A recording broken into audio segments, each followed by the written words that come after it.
DCP, DCP. I like that one.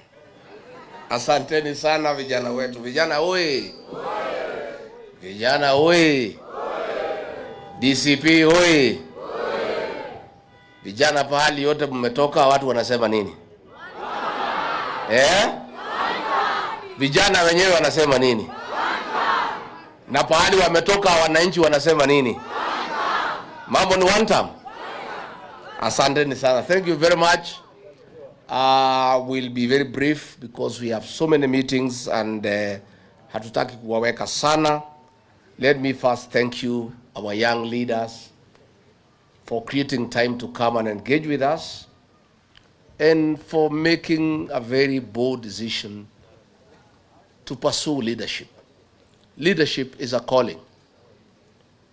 And nobody will come to bring you leadership nyumbani. Wewe mwenyewe utatoka nyumbani uende utafute uongozi. So for you being here, we really appreciate. And I want to thank our youth leader, Wanjiku Thiga, for very good organization.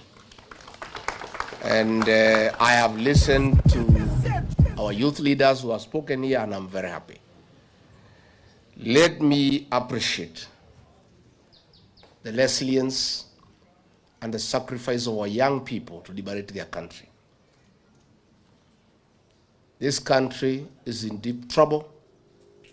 We face extinction, we face anguish, and many challenges ahead. But God has been gracious to this country that our young people, the Gen Zs and the millennials, have taken a very firm stand that they will take an active role to liberate their country from oppression, from abductions, from extrajudicial killings, theft, mismanagement of public resources, nepotism, tribalism, and no other ills that bedevil our country, courtesy of one Githinji. Nyinyi vijana nataka kumwambia pongezi. You know, on June 25th, when our young people came out in large numbers to say enough is enough, I, Rigathi Gachagua, was not even aware of the existence of the Gen Zs. I came to know that day that there is a group of young people calling themselves Gen Zs who have taken the country by storm. So even as William Ruto was accusing me of organizing the Gen Zs and funding them, I was not even aware of their existence. I, like everybody else, woke up to ask, who are these guys, new guys in town? The new sheriff in town. The young people had come of age and they had come to say, we are here and we are not going to take any more nonsense in this country. And young as we are, fearless, we are available for this country. And you made your point. And since that day, the Gen Zs are part and parcel of every conversation in our country. And that is the way it should be. Let nobody tell you that you are the leaders of tomorrow. No. You are the present and the future. And you must take your rightful place in our country. You are the greatest stakeholder in this country because you have longer to live than all of us. You must therefore be part and parcel of deciding how you will be governed and how this country will be governed. Because if things go wrong, you start to lose the most. And if things go right, you start to gain the most. Therefore, vijana wetu, what you are doing is the right thing. And you have a date with destiny. Let me say, I disagreed with William Ruto completely when I was his deputy about the killing of our young people and the abduction of young people. I could not reconcile my conscience as a father, as a leader, as a head of a household, that a government that was elected by the people could turn against our young people, abduct them, torture them, and kill them. I was unable to be part of that government. And I made a very serious decision on the 26th of June, 2024. I flew to Mombasa and held a parallel press conference with William Ruto. When he was calling our young people criminals, I call them my sons and daughters. Sir. Many people try to stop me from having that press conference. Oh, you cannot speak when the president has spoken. But I say the president is behaving like an animal.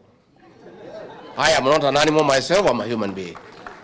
And I must dissociate myself from his utterances. These are young people who are fighting for their country and for the right thing. And he is calling them criminals.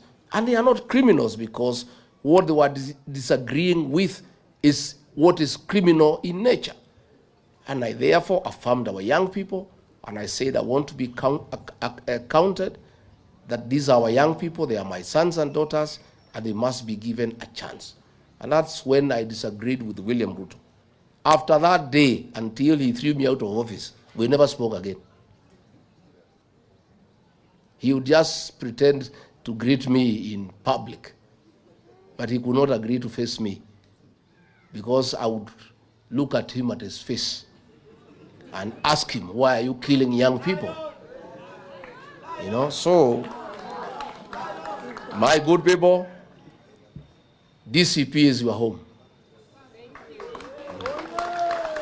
This is the home of the Gen Zs and the millennials. And my mission is very simple. Is to help you, the young people, get rid of Kasongo and take your rightful place in the governance of this country. Hata nikimaliza hiyo niende wa Munyoro nikapumzike, I'll be quite happy. Kasongo waende, vijana wachukue nafasi.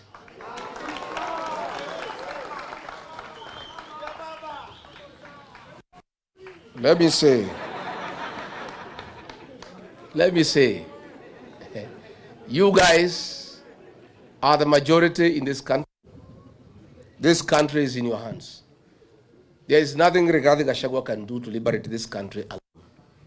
If I don't have the support, it's in futility.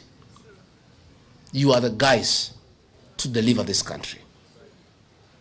And this country will be delivered on the ballot box. I want to persuade you this afternoon that when you go back home, you must talk to your colleagues, the Gen Zs and the millennials, to take IDs and register as voters. And I want to tell you, everybody wants Kasongo to go home. But that will only be actualized on the ballot. We are a constitutional democracy. We don't want Kasongo to go home through unconstitutional means. No. We want to humiliate him at the ballot. And that will be done when you guys register as voters. On top of that, I want to invite you to join us in government. You cannot just be bystanders. How do you create a new government that you are not part of? That would be foolish. You must be part of the new government. So I want to persuade the Gen Zs and the millennials. Hizi viti yote ya MCs 1,450. Simuchukue. Munangojea nini? Nyinyi ndio majority. What are you waiting for? These 290 constituencies, take half of them. Senate 47, take half of them. Why and why not? Nyinyi mumekula vitabu sawa sawa. So you guys have gone to school properly. You guys are sharp. You guys are connected. You guys are current. You guys have exposure. And you guys are patriotic to your country. Why don't you agree to help our country by vying for these positions and come and make good laws and restore the dignity of your nation? What are you waiting for? My good people, what are you waiting for? We want to hand over this country to you. We just want to help you get rid of Kasongo because that is your greatest enemy. Kasongo is allergic to young people. He has allergy. So the only way our young people can survive and prevail and take their rightful place in this country is when Kasongo is one town. So before we can restore our young people and put them into places of leadership, it is a prerequisite that Kasongo must exit. So nyinyi tafadhali, I agree with the formula that will have exemption for you to pay nomination fees. But when you prove that you are a serious candidate by enluring members into the party, then we know you are serious, isn't it? Otherwise, we would have too many jokers. So that formula, Wanjiku Thega and SG work on it. I am 100% persuaded. I am aligned. You know, the other day, I went to my hometown in Karatina, and there were like 15,000 people. Some Gen Z guys there, they want to be MCA. The place was wild. The women were saying tunataka Gen Z yakuwe MCA wetu. The men were saying the same. Wazee Gen Z wenyewe wanasema. So nyinyi vijana, Kenyans have confidence in you after what you did. Please take up your rightful place. In matters nomination, I have persuaded our National Executive Council that those of you who work hard in your counties, in all the counties will have nominated MCAs. You guys will take half the number. Kama hapa Nairobi nikipiga hesabu, DCP will have over 20 nominated MCAs. 10 ni zenu. Like Jemo ile kazi umefanya tayari moja ni yako. Sindio? So, you guys, hizo viti tutapeana kulingana na proven track record. Your activities, what are you doing for the party? Are you a good online warrior for the party? Kwa hii mitandao, I have put a team now to start analyzing who is fighting for this cause for the party. Bas, kwa mtandao, wale wanapigania chama na sisi kwa mtandao, it will also be one of the methods we shall use to identify the people we nominate to go to the county assemblies. I want to be surrounded by an army of young, aggressive, intelligent young people so that I can be a good leader. There is no way you go anywhere as a leader unless umejisurround na vijana ambaye wamesoma na ambaye hawaogopi mtu yeyote.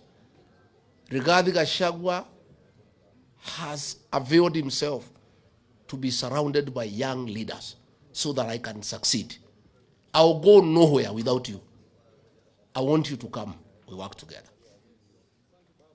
I want you to take over these county assemblies, both the elected MCAs and the nominated ones, so that you set the national agenda for good governance, transparency, and accountability. I want to see young leaders in the National Assembly, in the Senate. And when I form government, even in the National Executive, we'll have a blend of the young, knowledgeable, energetic, backed up by the experienced, and with proven track record. Tukiweka CS ambaye ako na experience, tunamwekea kijana ya 24 years Gen Z kama PS wanafanya kazi na yeye.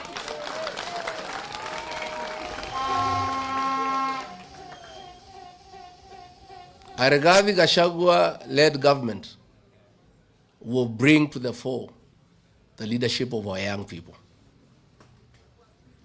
Na mimi sitaki kuchoka sana. Mimi nimeamua, Mungu akinisaidia mkikubali, nikuwe rais wa Jamhuri ya Kenya.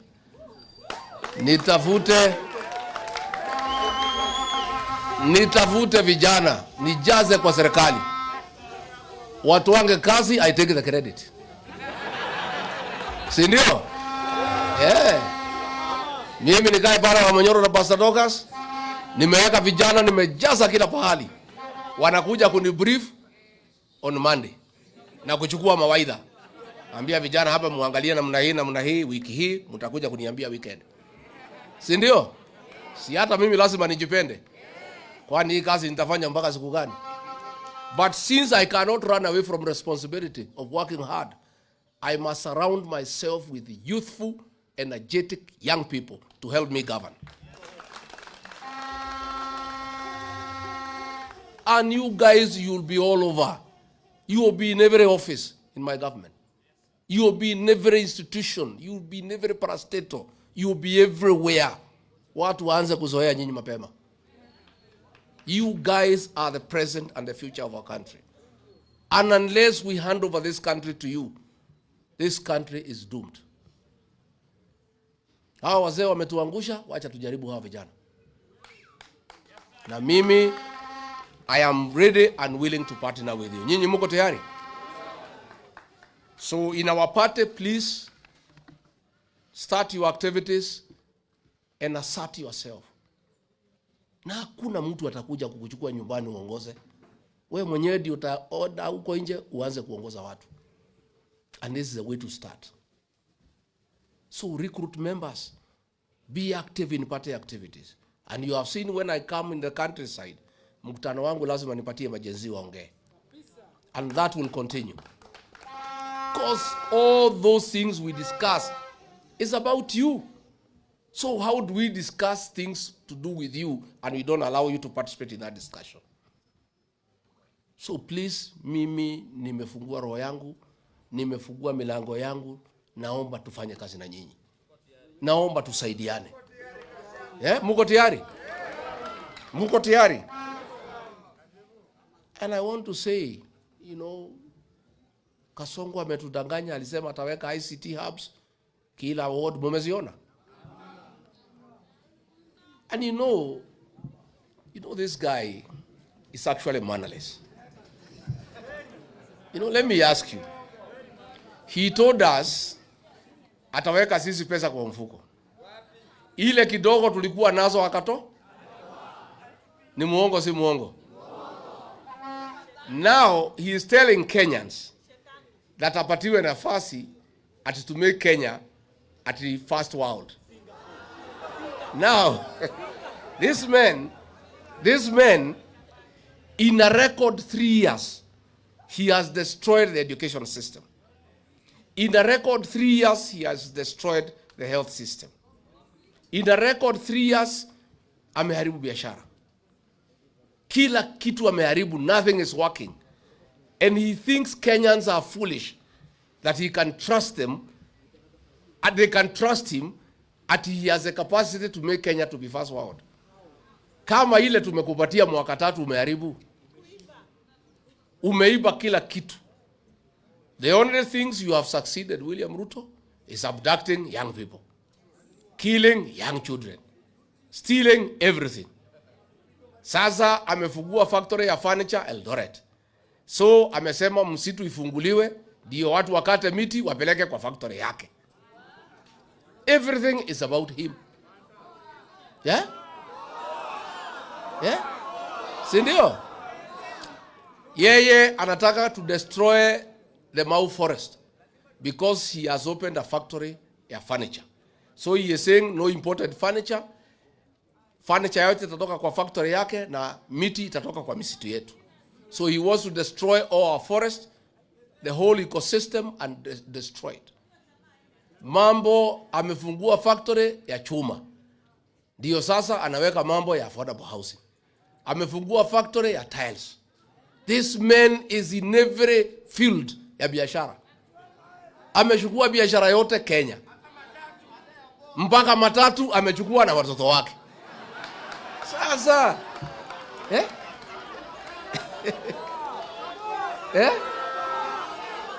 Sasa katika huko Mara ameweka hoteli. Aposeli, he is demanding from Governor Lenku 400 acres, aweke hoteli. Huko Samburu National Park, ameweka. This man has taken over all businesses and driven kila mfanyibiashara out of business. You know? Sasa tunashindwa, nyinyi vijana, mukileta mchezo, mukose kuchukua kura. Kwa sababu nyinyi ndio tegemeo letu. You are the only guys Ruto cannot bribe. You guys. You are the only people he cannot intimidate. You are the hope of this country. Without you guys, there will be no country. Please, my sons and daughters, I plead with you. Save this country. Save this country. Register as voters. Again, contest all these seats so that we can also have a good voter turnout when your supporters are coming to vote for you. Then tufukuze Kasongo, nyinyi mchukue nafasi tuendeshe Kenya yetu. Mwai Kibaki gave us free education, ameharibu. Kila kitu imeharibika. He is saying that since Mzee Raila has rested, that he has no opponent.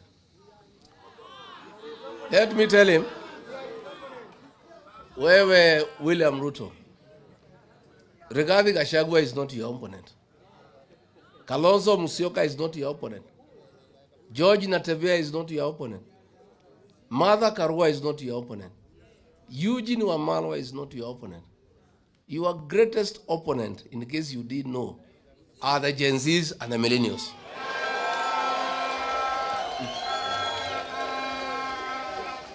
Yeah? Sindio? And Nirudie William Kipchirchir Arap Ruto, kama huna habari, mimi nasikia unajigamba ati vile mzee wetu Agwambo amepumzika, ati wewe huna mpinzani. Kama huna habari, ukiwa pale Qatar kwa ile hoteli unakaa, ile 7 star, tunasikia unakula vitu huko. Kama huna habari, William Ruto, your greatest opponent, if you don't know, are the Gen Zs and the millennials of the Republic of Kenya. Number 2, kama huna habari, number 2 opponent wako William Ruto, ambaye atajiunga na hao Gen Zs na millennials, are the payslip holders of the Republic of Kenya. Kama huna habari, wale mama mboga na watu ya bodaboda ulidanganya ati tutawatoa chini wapadishe juu, utaweka pesa kwa mfuko, ukarudi kwa mfuko ukatoa kila kitu. Those are your opponents.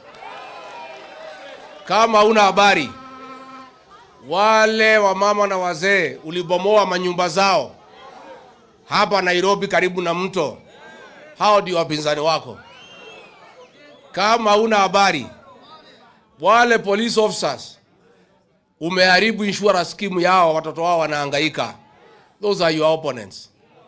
In a nutshell, William Ruto, your opponents ni kila Mkenya.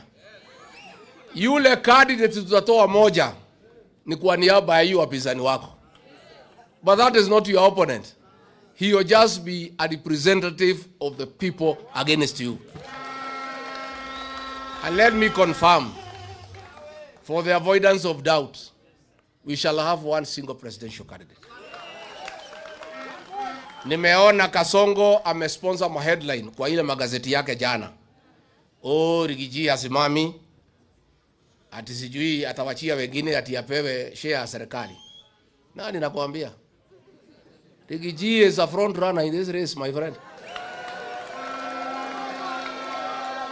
Gee, what I need to do is to persuade my colleagues that I have the numbers, I have the mobilization capacity, I can marshal enough resources, I have enough inspiration, I have enough messaging capacity to defeat William Ruto. I'll persuade my colleagues to make me the flag bearer. In case I don't persuade them, and they persuade me that another Kenyan can do it, I'll sacrifice. I will. But hiyo gazeti muliona, hiyo ni gazeti ya Kasongo. And it is run by the National Intelligence Service. I would like Kenyans to ignore that nonsense that was there yesterday. Sisi hatujaketi kukubaliana ni nani. Na hatukai haraka. Tutakaa baada ya Christmas 2026. For the time being, our single presidential candidate for now is Ruto must go. And our plan for now is one term. So nobody, we have never sat down and we are not in a hurry. What we have agreed, kila kiongozi ajitolee aende asukume pahali ako na ushawishi. We have agreed that every leader to go and mobilize your supporters ya kupeleka Kasongo nyumbani. When we have completed mobilizing the whole country that Ruto must go, then we shall sit down and ask ourselves, hii watu yote tumemobilize kufukuza Ruto, nani ataongoza hawa? Nani atakuwa mdogo wake? Nani watasaidiana? Lakini hakuna haraka. So let Ruto and the newspapers not set an agenda for us about the choice of a single presidential candidate. We know what you want. Munataka tutangaze mtu saa hii, muanze kumuhangaisha. Muanze kumsumbua. Muanze kupiganisha sisi. And I have seen a few characters even in the United Opposition wameanza kuagukia hiyo propaganda ya Kasongo. They are believing that propaganda ati kuna watu wameketi ati wameongea ati ni huyu hata simama. There is nothing like that. That is all propaganda by Kasongo. We are not in a hurry to name a candidate. And I want to assure the people of Kenya, the job before us today is to register voters and to mobilize Kenyans against William Ruto. When we have completed that exercise in December 2026, we'll sit down and ask all these Kenyans who want William Ruto to go, since he must be replaced by somebody, who will be that person? Sindio? Na niambie Kasongo na watu wake, Kenyans today are not very much interested as who will be president. Kenyans are interested today that William Ruto should go home. That is what has been agreed on, isn't it? Ile kitu imekubalika na Wakenya wamekubaliana. Lazima William Ruto aende nyumba. As to who will replace him is not even a priority for the country for now. It is not a priority. That one we shall agree much later, huko December after Christmas, hapo 28th, 29th, ndio tukienda mwaka mpya ya 2027, before midnight, tuambie Wakenya, tukiamkia kesho, flag bearer wetu ni fulani. Tumekubaliana? Sindio? So mimi sitaki nipitishe kutoka hapo. Nimesikia Kasongo akisema we are average thinkers, it's okay. Wewe endelea kutusi sisi. Continue abusing us. That is why you are saying we are average thinkers, because you think we are so stupid that you can con us again, that you can make Kenya a first world country. You think we are that foolish. And that is why you are saying that we are average thinkers. You know, ati unasema ati tuache ujinga, ati tutoe pesa vile tumetoa ya housing. Ulitulazimisha. Hakuna mtu alitoa pesa ya housing, you forced us. And I want to announce again, mkinipea hii kiti ya rais, kazi ya kwanza, tukitoka Kasarani, tukifika State House, the first executive order is to scrap the housing levy. And all these houses that have been built will be handed over to the county governments to manage them, raise enough money, and pay back all the workers of Kenya. Then from there, manage them. So, sisi tuko sawa. Young people, please do what you must do. Mimi nataka nikija, nataka nikitembea, nikute nyinyi kila pahali, mume take charge. Take charge of our meetings. Take charge of our meetings. Take charge of the narrative. Hizi viti tafadhali ya ma MCA ya wabunge mchukue. Kwani nyinyi mkiwa ma MCA mtajikuna? Kwani mtatapika? And what is the problem? Now you are the majority. So mimi niko nimefurahi, we have several by elections. Please help us. Pale Mbere watu wamenipigia. Unajua ndiambia watu ya Mbere tumefungua mahoteli huko ya Kasongo, ya Zabrano, ya Karinda, ya Ruto, wakule waendelee kukula lakini wasiuze kura. Sasa wamenipigia sema Rigathi, tumekula pesa hii mtu tumechoka, kuja ufunge hoteli. Tuende tuchague kanisa. Watu ya Mbere wananipigia. Mimi naambia watu ya Mbere hakuna nyinyi endeleeni hiyo hoteli. Kuleni wiki hii. Mimi nitakuja kufunga mahoteli Mbere. I'll come and shut down all those hotels. Na ile kivumbi tutaonaisha Kasongo hapo Mbere North. I'll go personally to Mbere myself. I shut down all the hotels. Ile ya Kasongo, ile ya Soprano, ile ya Ruto, ile ya Karinda. And from there I'll give direction. Vile kura itapigwa na watu ya hapo. Hapo Kariobangi, I've told the MPs of Nairobi na wengine, they take charge as I take charge in Mbere. Tuko na uchaguzi pale Narok, watu ya huko they have taken charge. Tuko na ingine Magarini, msijali, tuko sawa. Tunataka hii watu tuanze kuzoeana na kupeana heshima mape. Si ndio? Si ndio?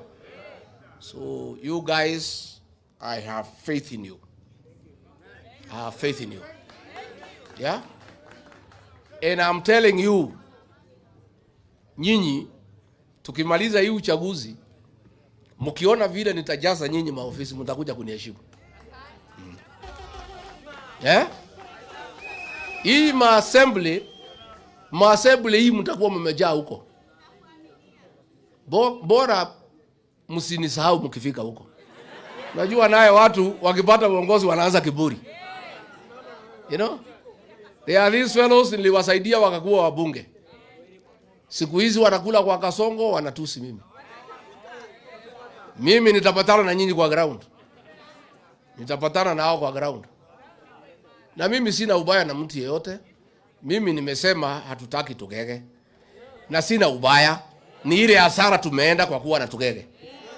Watu ambaye Ruto akiwaambia kitu they don't think. I am not saying you must be so educated to be a good leader. I am saying you must have some brain. That Ruto akikwambia ufanye kitu ufikirie before ya kufanya. That's what I am saying. And I am saying our members of parliament wengi wale nilisaidia wamekuwa Tugege because they don't think. Ruto akiwaambia finance bill ni mzuri, wanasema ndio. Akiwaambia ni mbaya, wanasema ndio. Sasa wanaambiwa kwenu hakuna haja ya barabara, hakuna haja ya maji, chukueni maharagwe mkapatia watu, wanasema ndio saa. Tugege si Tugege. Mimi sina ubaya. Na uzuri Tugege tumeanza kujitokeza kujitetea. Kwa sababu mimi hata sikuwa nimesema ni nani. Si ndio? So nyinyi you people, we must get good leaders. We must get quality leaders. Na mimi, I have come to the conclusion that good leaders will come from the young people. If you see the leaders who have refused to sell their soul to Kasongo, who walk around with me, they are all young leaders. Wale ambaye ni warika yangu, wako kwa Kasongo wanakula pesa. But the young people, akina Karongo Dhango, akina Munyoro, akina Medho, akina Gasheri, akina Ngogoyo, they are young people. So along the way, I have developed a lot of trust for our young people. Uyu Malala, young guys, steadfast. You know? So Mimi, I have decided to invest in young people. Let me mentor young leaders. I feel safer that way. Mimi najua nikiwa na vijana wamenisurround niko sawa. Si ndio? Yeah. Mimi nikiweka vijana hata nikienda wa Munyoro si mtakuja kuniangalia? Si mtaniletea chakula? Si mtakuja kuangalia hawa mdoing? I am safer as a leader when I have young leaders around me. And that is what I want us to do. So mkienda nyumbani msalimiane, na mimi nawapenda sana na ninawaamini sana. The future of this country is in your hands. Please don't let this country down. Do the right thing for this country. Rise up to the occasion and deliver our nation. Please don't take this as a joke. You have less than 2 years to restore our country, and this country is in your hands. Asanteni sana, Mungu awabariki.